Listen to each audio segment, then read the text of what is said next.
Hi hello নমস্কার। শ্রীলঙ্কা ও Zimbabwe ২ ম্যাচের ODI সিরিজে প্রথম ম্যাচের হাইলাইটস হলো জিম্বাবুয়ের বিপক্ষে শ্রীলঙ্কার রুদ্ধশ্বাস জয়।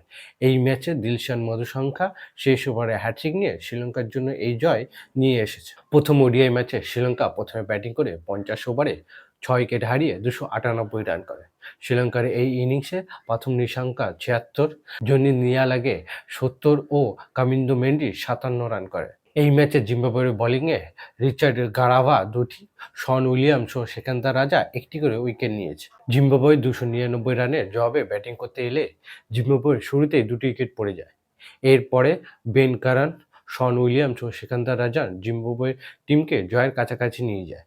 কিন্তু শেষমেশ জিম্বাবুয়ে শেষ ওভারে গিয়ে ৭ রানে এই ম্যাচ হেরে যায় এবং জিম্বাবুয়ের বিপক্ষে শ্রীলঙ্কার এই ম্যাচে রুদ্ধশ্বাস জয়। জিম্বাবুয়ের এই ইনিংসে সেকান্দার রাজার ৯২, বেন কারান ৭০ ও শন উইলিয়ামস ৫৭ রানের ইনিংস খেলেছে। শ্রীলঙ্কার বোলিংয়ে দিলশান মধুশঙ্কার শেষ ওভারে হ্যাট্রিকের ফলে এই ম্যাচে শ্রীলঙ্কার জয়।